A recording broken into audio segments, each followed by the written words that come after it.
Morning students, स्वागत है आप सभी का हमारे यूट्यूब चैनल पर जिसका नाम है सौरभ क्लासेस फॉर हिस्ट्री। मैं सौरभ आप सभी का अपने इस क्लास में स्वागत करता हूं। आज मैं आप लोगों के लिए एमए सेमेस्टर थर्ड से सब्जेक्ट कोड CC7 इसके यूनिट 1 जिसमें हमें social life of India from earliest days to Guptas period तक पढ़ना है, इसके सेक्शन डी अर्थात गुप्ता सोसाइटी, तो गुप्तकालीन सामाजिक जीवन के बारे में हमें जानना है कि गुप्तकालीन सामाजिक जीवन किस प्रकार थे। तो चलिए बिना समय गवाए हम अपने इस विषय को प्रारंभ करते हैं।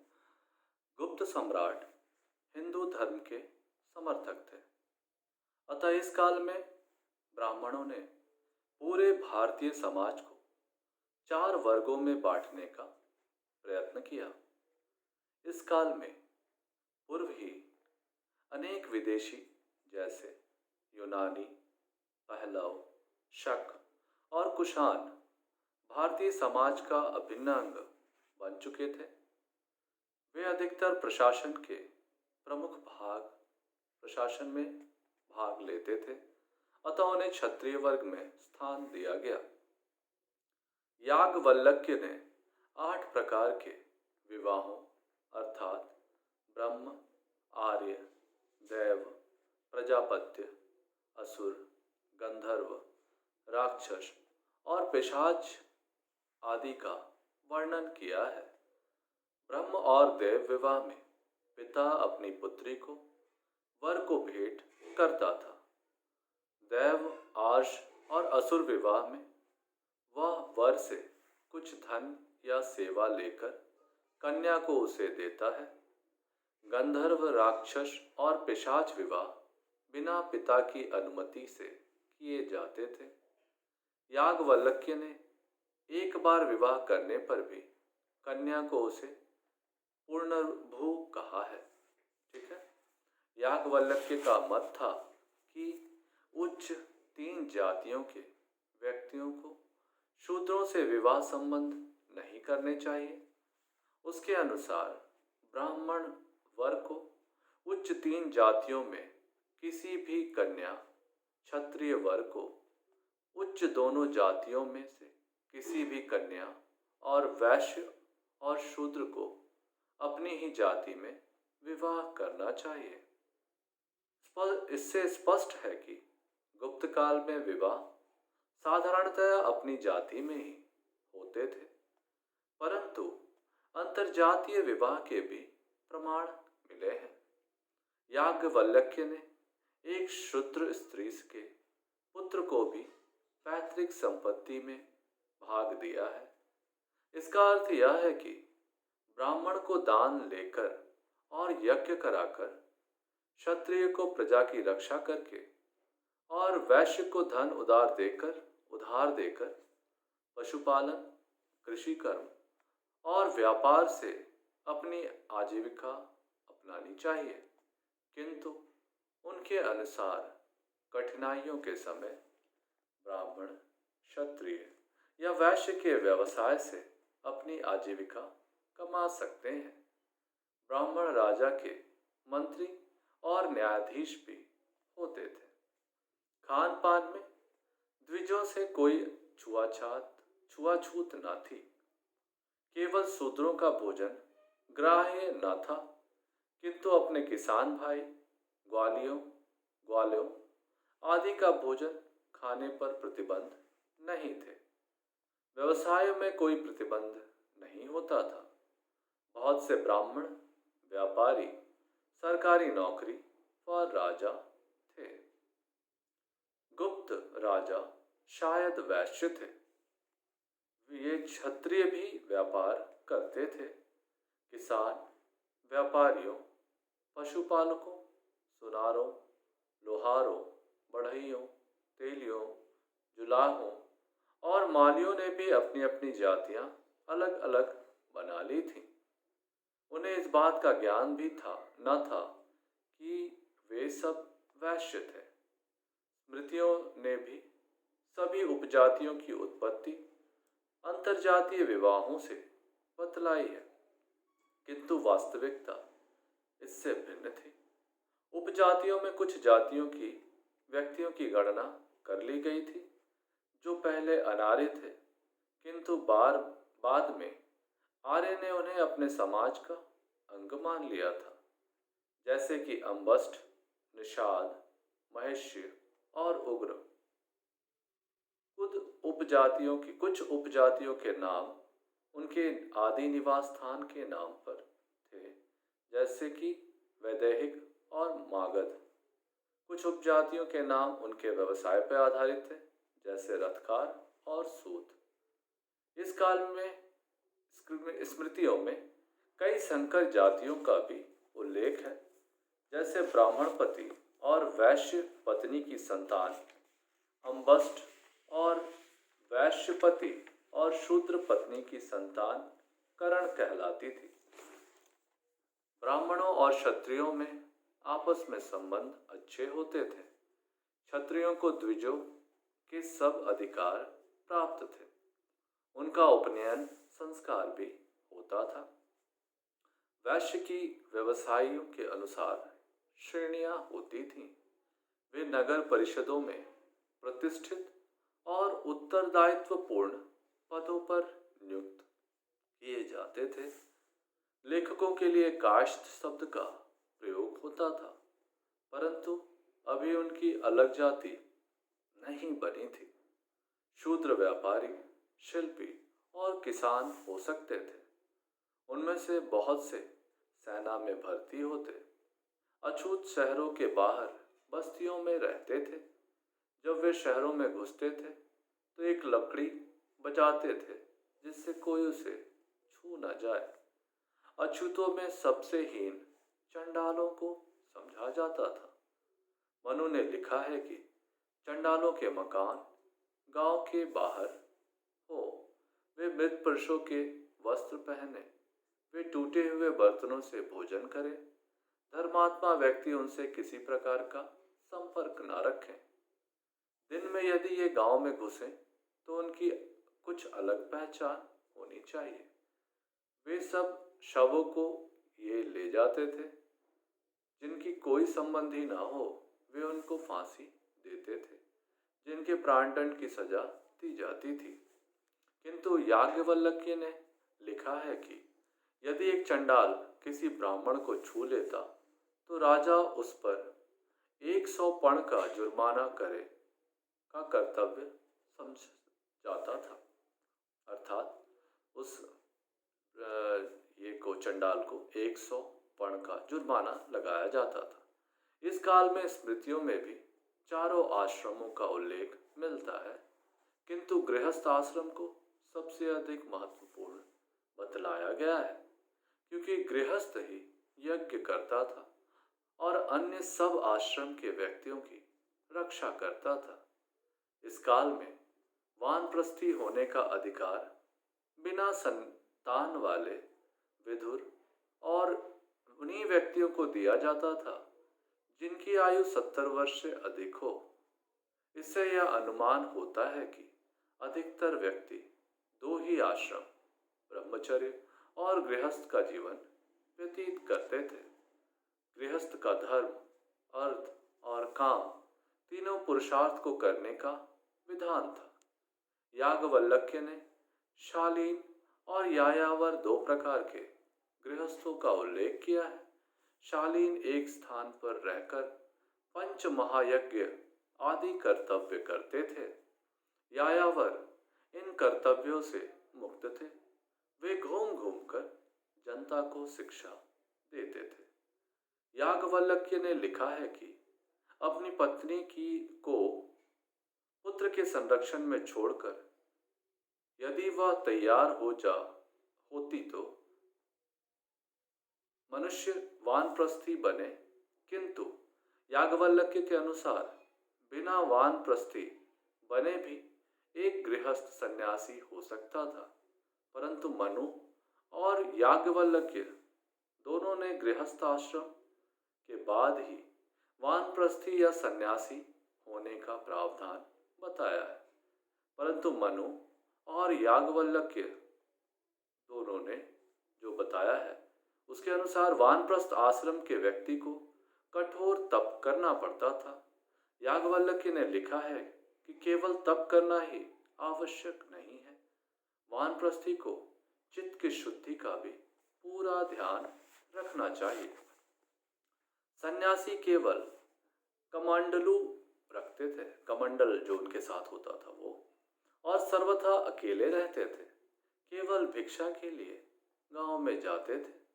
इसका अर्थ यह है कि ना तो अनेक सन्यासी एक स्थान पर रह सकते थे, ना सन्यासी उनके पास जा सकते थे। संभवतः बौद्ध और जैन भिक्षुओं को देखकर ही मनु और याज्ञवल्क्य ने ये नियम बनाए। याज्ञवल्क्य के अनुसार क्षत्रिय, वैश्य और शूद्र ब्राह्मण के, वैश्य और शूद्र क्षत्रिय के, और शूद्र वैश्य के दास हो सकते थे। उत्तर वैदिक काल में ब्राह्मण और क्षत्रिय का समाज में बराबर आदर था। केवल वैश्यों की स्थिति लगभग दासों जैसी हो गई थी। इस काल में इसका अर्थ यह है कि क्षत्रियों की भी स्थिति ब्राह्मणों की अपेक्षा काफी गिर गई। उनके अनुसार बिक्री के शर्त पूरा न कर पाने और भोजन प्राप्ति के लिए स्वेच्छा से अनेक व्यक्ति दास बन जाते थे। उसे युद्धबंदी और दंडित व्यक्तियों की गणना दासों में नहीं, किंतु नारद स्मृति से अज्ञात होता है कि व्यक्ति युद्ध के बंदी होते, जो ऋणी व्यक्ति अपने ऋण नहीं दे सकते और जो जुआरी अपनी शर्त के अनुसार भुगतान नहीं कर सकते, उन्हें दास के रूप में काम करना पड़ता था। मौर्य काल से पूर्व स्वामी का दास के ऊपर पूरा अधिकार होता था। उनकी निजी कोई अधिकार न थे। उनकी स्थिति चल संपत्ति में अच्छी न थी। मौर्य काल में दासों के अधिकार सुरक्षित कर दिए गए। वे संपत्ति के स्वामी हो सकते थे और सभी परिस्थितियों में स्वतंत्र हो सकते थे। मनुस्मृति से ज्ञात होता है कि 200 ईसा पूर्व के लगभग दासों की स्थिति फिर खराब हो गई, किंतु याज्ञवल्क्य ने समय के साथ समय में उनकी स्थिति में फिर सुधार पाया। जब स्वामी उन्हें मुक्त नहीं करता था तो राजा स्वयं उन्हें मुक्त करता था, किंतु पहले कोई द्विज दास नहीं बनाया जाता था। इस काल में क्षत्रिय और वैश्य को भी दास बनना पड़ता था। परिवार में पुत्रों को पैतृक संपत्ति में बराबर का हिस्सा मिलता था। विधवा को आजीविका मात्र मिलती थी। कन्याओं के विवाह 12 या 13 वर्ष की अवस्था में हो जाते थे। उनका उपनयन संस्कार नहीं होता था। कुछ स्मृतियों के अनुसार विधवा विवाह की आज्ञा होती थी। जो विधवा स्त्रियां विवाह नहीं करती, उन्हें सादा जीवन बिताना पड़ता था। सती का रिवाज बहुत कम था। स्त्रियों को वेद मंत्रों के उच्चारण का अधिकार न था, किंतु वे स्वामिनी हो सकती थी। संभवतः पर्दे का रिवाज भी नहीं था। याज्ञवल्क्य के अनुसार पति को पत्नी की सुविधा का पूरा ध्यान रखना चाहिए, क्योंकि वह पुत्र प्राप्त करके इस संसार में सुख और परलोक में स्वर्ग प्राप्त कर सकता था। उसने यह भी लिखा है कि यदि कोई पति आज्ञाकारिणी, कर्म कुशल, मधुर वाणी बोलने वाली और पुत्रों को जन्म देने वाली पत्नी का परित्याग करे, तो राजा को उस व्यक्ति की संपत्ति का 1/3 भाग उसकी स्त्री को दे देना चाहिए। यदि उसके पास संपत्ति ना हो तो पति से उसके निर्वाह के लिए आवश्यक धन दिलवाना चाहिए। उसने पत्नी की मृत्यु के बाद दूसरी स्त्री से विवाह करने की भी अनुमति दी है। याज्ञवल्क्य की स्मृति से स्पष्ट है कि इस काल में मनुष्य की एक से अधिक पत्नियां भी होती थीं। पत्नी परिवार के सभी सदस्यों की सुख सुविधाओं का ध्यान रखती थी। जब उसका पति विदेश में होता था तो वह न श्रृंगार करती थी और न समाज और उत्सवों में जाती थी। इसका अर्थ यह था कि जब पति देश में होता तो वह समाज और उत्सवों में जाती थी। याज्ञवल्क्य के अनुसार विधवा स्त्री को या तो अपने पिता, माता पुत्र या भाई के पास रहना चाहिए या अपने ससुर, सास या मामा के पास रहना चाहिए। अकेले नहीं रहना चाहिए। इसका अर्थ यह है कि विधवा विवाह के पक्ष में नहीं था। याज्ञवल्क्य ने पुत्रहीन विधवा को देवर या किसी भी परिवार के अन्य व्यक्ति के साथ गुरुजनों की अनुमति से एक पुत्र उत्पन्न करने की अनुमति दी गई है। यह नियोग की प्रथा अत्यंत प्राचीन काल में विद्यमान थी, किंतु गुप्त काल में इसके उदाहरण नहीं मिलते। नियोग से उत्पन्न पुत्र मृत पिता का ही पुत्र माना जाता था। सती की सबसे प्राचीन ऐतिहासिक घटना 510 ईस्वी की है, जब गोपराज की पत्नी अपने पिता की युद्ध में वीरगति प्राप्त करने पर उसके शव के साथ सती हुई। इससे पहले यह प्रथा केवल पंजाब की कट आदि जातियों में पाई जाती थी। इस काल की स्मृतियों में सती प्रथा का कहीं उल्लेख नहीं है। याज्ञवल्क्य ने लिखा है कि यदि किसी व्यक्ति का पुत्र ने ना हो तो उसके मरने के बाद उसकी संपत्ति उसकी विधवा पत्नी को मिलनी चाहिए। याज्ञवल्क्य की स्मृति से ज्ञात होता है कि ग्वालों, शराब बनाने वालों, नटों, धोबियों और शिकारियों की पत्नी अपने पतियों के व्यवसाय में सहायता देती थी। इससे यह निष्कर्ष निकाला जाता है कि वैश्य और शूद्रों की स्त्रियां घर की चार दीवारों में बंधी नहीं रहती थी। याज्ञवल्क्य ने 3 प्रकार की वैश्याओं का वर्णन किया है।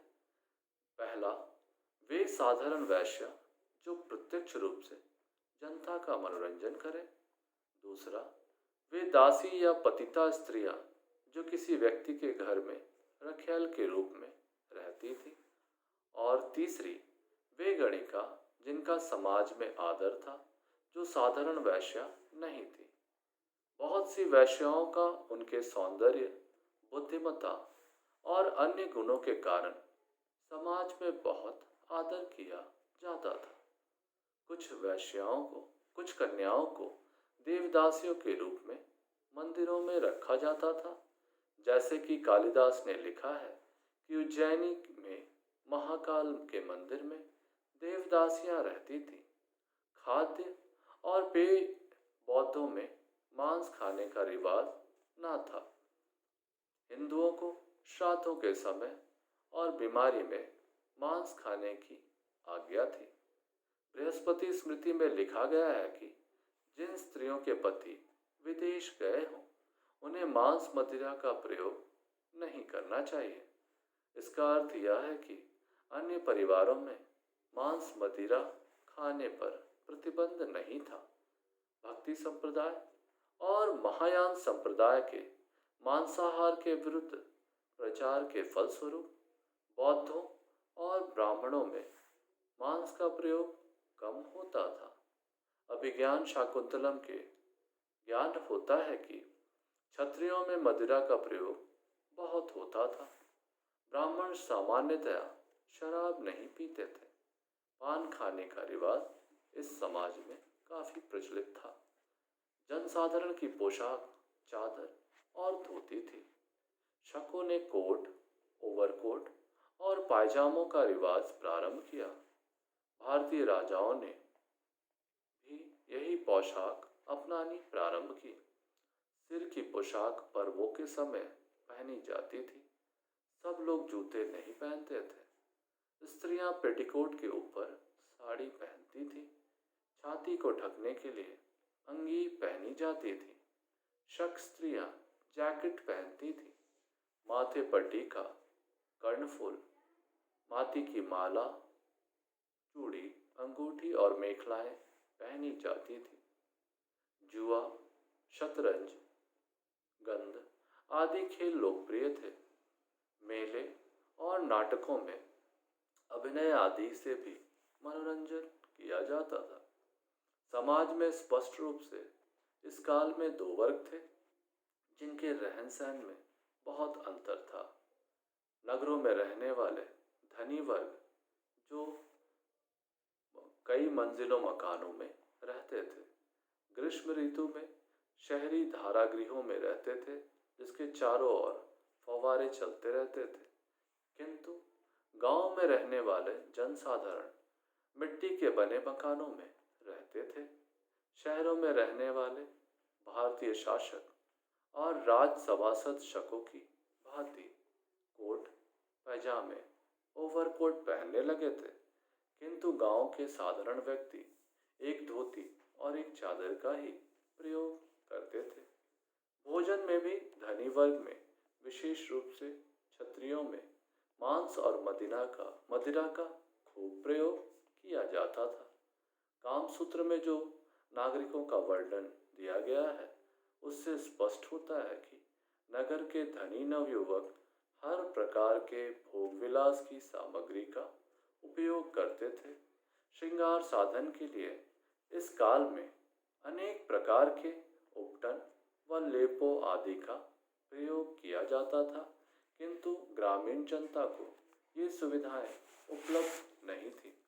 इस प्रकार से हम कुल मिलाकर देखें तो हम पाते हैं कि गुप्तकालीन समाज जो था वह आडंबरों से मुक्त न था। यहाँ महिलाओं को यथोचित सम्मान प्राप्त नहीं थे। वैसे विवाह में हमने जो पूर्ववर्ती मौर्य काल में देखा कि 8 प्रकार के विवाहों का प्रचलन था, वैसे ही इस काल में भी 8 प्रकार के विवाह थे, जिसमें प्रथम 4 विवाह प्रशंसनीय और 4 विवाह जो थे वह अधार्मिक या निंदनीय कहे जाते थे। साथ ही हम यहाँ की जो सामाजिक वर्गीकरण था उसके आधार पर देखते हैं कि ब्राह्मण और क्षत्रियों को विशेषाधिकार प्राप्त थे, जबकि वैश्य और शूद्रों के अधिकार काफ़ी कम थे। और समाज में जो इनके मनोरंजन के साधन और इनके जीवन स्तर का जो रहन सहन था वह धनी और निर्धन वर्गों में अलग अलग पाया जाता था। इनके वस्त्राभूषण आदि को देखने से भी यह ज्ञात होता था कि गांव में रहने वाले लोग सादा जीवन व्यतीत करते थे, जबकि शहरों में रहने वाले धनी लोग का खान पान, वस्त्राभूषण, रीति रिवाज आदि ग्रामीण जीवन की तुलना में काफ़ी अच्छा देखा जाता है। कुल मिलाकर गुप्त कालीन सामाजिक जीवन को देखने के पश्चात हमें यह ज्ञात होता है कि उस काल में स्त्रियों की स्थिति काफ़ी अच्छी नहीं थी और वहाँ पुरुष प्रधान समाज को ज़्यादा मान्यता प्राप्त थी। साथ ही समाज में कुछ सामाजिक विकृतियाँ जैसे सती प्रथा, नियोग प्रथा आदि का भी प्रचलन देखा जाता है। साथ ही वैश्याओं की परंपरा इस काल में भी देखी गई है। कुल मिलाकर इनका सामाजिक जीवन विविध आयामों से भरा हुआ था, जिसमें जहाँ कुछ अच्छी बातें दिखाई देती हैं वहीं समाज में कुछ नकारात्मक लक्षण भी दिखाई देते हैं। कुल मिलाकर हम अपने इस विषय को यहाँ विराम देना चाहेंगे और हमें पूरी उम्मीद है कि आप इस विषय को अच्छी तरह से समझ गए होंगे। हम अगले क्लास में एक नए विषय के साथ फिर से आपके सामने उपस्थित होंगे। तब तक के लिए धन्यवाद।